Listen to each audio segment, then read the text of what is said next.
ഇന്ത്യയിലെ voting machine തിരിമറി നടത്താമെന്ന് പറയുന്ന ഒരു പൊട്ടൻ സുഹൃത്ത് നിങ്ങൾക്കും ഉണ്ടാവും. നിങ്ങൾ ശ്രദ്ധിച്ചു നോക്കി അറിയാം.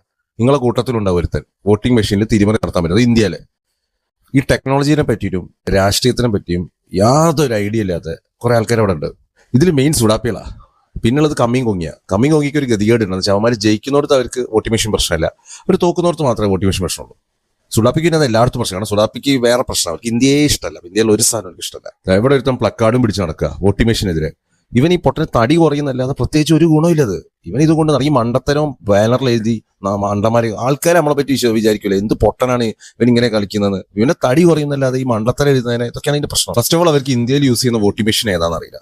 പുറത്ത് യൂസ് ചെയ്യുന്ന വോട്ടിംഗ് മെഷീൻ ഇന്ത്യയിൽ യൂസ് ചെയ്യുന്ന വോട്ടിംഗ് മെഷീൻ വ്യത്യാസം അറിയില്ല. ഈ വോട്ടിംഗ് മെഷീൻ സെക്യൂരിറ്റി മെഷേഴ്സ് അറിയില്ല. ഇതിനെപ്പറ്റി സുപ്രീം കോർട്ട് വരെ പറഞ്ഞ കാര്യങ്ങൾ അറിയില്ല. സുപ്രീം കോർട്ട് എല്ലാ രാഷ്ട്രീയ പാർട്ടികളോട് ഇത് തെളിയിക്കാൻ അവസാനത്തെ ഡേറ്റ് കൊടുത്ത് അതുവരെ ഒരു രാഷ്ട്രീയ പാർട്ടിക്ക് ഇത് ഹാക്ക് ചെയ്യാൻ പറ്റുമെന്ന് തെളിയിക്കാൻ പറ്റിയില്ല എന്ന് അവർക്കറിയില്ല. പിന്നെ എന്തൊക്കെ സെക്യൂരിറ്റി മെഷേഴ്സും കഴിഞ്ഞിട്ടാണ് ഈ വോട്ടിംഗ് മെഷീൻ ബൂത്തിലെത്തുന്ന അവർക്കറിയില്ല. ബൂത്തിൽ ഈ വോട്ടിംഗ് മെഷീന്റെ വർക്ക് എങ്ങനെ അറിയില്ല. ഇതൊന്നും അറിയാത്ത മണ്ടന്മാരാണ് ഇത് പറഞ്ഞുകൊണ്ടിരിക്കുന്നത്. ഇപ്പോഴും വിശ്വസിച്ചുകൊണ്ടിരിക്കുന്നത് വോട്ടിംഗ് മെഷീൻ എന്നുള്ളത്. പക്ഷെ അവർ വോട്ട് ചെയ്യാൻ പോകുന്നുണ്ട്. അതിൽ വലിയ കോമഡി ഉണ്ടോ? അവർ ഇലക്ഷനിലും ഇതൊക്കെ പോകും. പക്ഷെ അവർ തോറ്റു കഴിഞ്ഞാൽ എന്ന് വെച്ചാൽ നമ്മൾ തോറ്റു കഴിഞ്ഞാൽ അന്തസ്സായിട്ട് തോറ്റെന്ന് സമ്മതിക്കണം. അത് തോറ്റത് അംഗീകരിക്കാതെ കുറെ ഉടായിപ്പ് കഥ ഇറക്കി അങ്ങനെ എങ്ങനെയെന്ന് എന്നിട്ട് അതിനെ ന്യായീകരിക്കാൻ വേണ്ടി മറ്റേ നമ്മൾ പണ്ടൊരു ചൊല്ലു അറിയും, മുഖം നന്നായില്ലേ കണ്ണാടിനെ കുറ്റം പറയുന്നത്. ഇതേ പരിപാടി. ബാലറ്റ് വെച്ചുള്ള വോട്ടിംഗ് സിസ്റ്റമാണ് ഈ വോട്ടിംഗ് മെഷീനെക്കാട്ടും നല്ലതെന്ന് പറയുന്നിടത്തോളം വലിയ മണ്ടന്മാരും അറിയില്ല. ബാലറ്റ് പേപ്പറൊക്കെയുള്ള കാലത്തുള്ള വോട്ടിംഗ് മെഷീൻ ബൂത്ത് കൊടുത്തൊക്കെ ആലോചിച്ചാൽ മതി.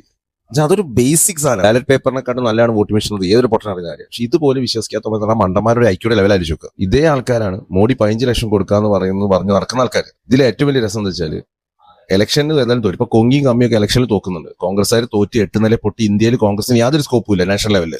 സ്റ്റേറ്റിലിപ്പോ കേരളം കിട്ടി. അപ്പൊ ഈ ഇലക്ഷന് തോറ്റ് പൊട്ടി പണ്ടാറടങ്ങി നിൽക്കുന്ന കോൺഗ്രസ് എന്നിട്ട് കുറ്റം പറയുന്നത് എന്തിനാ? വോട്ടിംഗ് മെഷീനെ. വോട്ടിംഗ് മെഷീനെ കുറ്റം പറയുന്നു. SIR കുറ്റം പറയുന്നു. SIR എന്നൊക്കെ പറഞ്ഞാൽ അത്രയും പ്രൊസീജിയേഴ്സ് കഴിഞ്ഞ് ഈ ഇലക്ഷൻ കമ്മീഷൻ വെട്ടി മാറ്റിയ ആൾക്കാരുടെ ലിസ്റ്റ് രാഷ്ട്രീയക്കാർക്ക് കൊടുക്കുന്നു, അവർക്ക് കൊടുക്കുന്നു. അത് കഴിഞ്ഞ് അത് സ്ക്രൂട്ടിനി ചെയ്ത് അത് അപ്പീൽ ചെയ്ത് എടുത്ത് അതിന്റെ കോടതി വരെ പോയി കഴിഞ്ഞിട്ട് ഇവന്മാർ ഒരിക്കലും ഇന്ത്യയിലായിട്ട് ഒരു ബന്ധമില്ലാത്ത ആൾക്കാരാന്ന് അറിഞ്ഞിട്ടാണ് ഈ ഒരു ഇലക്ഷൻ ലിസ്റ്റ് മാറ്റുന്നത്. ഇതിനെയൊക്കെ കുറ്റം പറഞ്ഞ് എന്നിട്ട് നടക്കുന്ന ഒരു പ്രക്രിയ. എന്നിട്ട് അയ്യോ വോട്ടിംഗ് മെഷീൻ കേടാണ്, ഇലക്ഷൻ കമ്മീഷനെ കുറെ കുറ്റം പറഞ്ഞത്. എന്നിട്ട് ഈ മണ്ടത്തരം പറഞ്ഞു നടക്കുന്നതിനെ ഈ പൊട്ടൻ സുഡാപ്പികളും കമ്മികളും വിശേഷിപ്പിക്കുന്ന സ്വാതന്ത്ര്യ സമരം എന്നാ. ഇന്നലെ ഒരു കമന്റിൽ പറഞ്ഞ മറുപടി, ഇതൊരു സ്വാതന്ത്ര്യ സമരമാണ് പോകുന്നത്. എന്ത് ഈ അവനവൻ തോറ്റു പൊട്ടി പണ്ടാറടങ്ങി അതിൽ വോട്ടിംഗ് മെഷീനും കുറ്റം പറഞ്ഞു ഒരു ഉളുപ്പില്ലാതെ നടക്കും. ഇതാണോ സ്വാതന്ത്ര്യ സമരം? ഇങ്ങനെയായിരുന്നു സ്വാതന്ത്ര്യ സമരം നടത്തിയിരുന്നത്. ഈ മണ്ടന്മാർക്ക് വേറെ പ്രത്യേകത ഉണ്ട്. ഇവർ ഒരു വിഷയത്തിൽ ഉറച്ചു വെക്കൂല. തർക്കിക്കുമ്പോൾ ഗോൾ പോസ്റ്റും കൊണ്ട് ഓടുക എന്നറിയും. ഒരു വിഷയത്തിൽ സ്പെസിഫിക് ആയി നിൽക്കാതെ പരത്തി പറഞ്ഞ് അടുത്തേക്ക് ചാടി പോകും. ഇവർ ഭയങ്കര സേഫ്. എല്ലാം കഴിഞ്ഞിട്ട് പറയും ചെയ്യും അയ്യോ എനിക്ക് ഇതിൽ അത്ര ധാരണയില്ല, ഞാൻ ഇതിൽ തർക്കിയല്ല എന്ന് മുങ്ങും ചെയ്യും. അപ്പൊ മാറിയിരുന്നുകൊണ്ട് ഇങ്ങനെ നുണ പറയാം. അങ്ങനത്തെ കുറെ രാഷ്ട്രീയ മണ്ടന്മാരെ നമുക്ക് ഈ വീഡിയോസ് ഇടുമ്പോൾ കമന്റ് ബോക്സിൽ ഇങ്ങനെ കാണാം. അവർ മൊത്തത്തിൽ ഉത്തരം മുട്ടിയ എന്താ പറയുക, അവർക്ക് സംഗീത് മറ്റേത് മറിച്ചെന്ന് വിളിച്ചുകൊണ്ട് ഓടും. ഇത് പൊതുവേ കാണുന്നൊരു കാര്യമാണ്.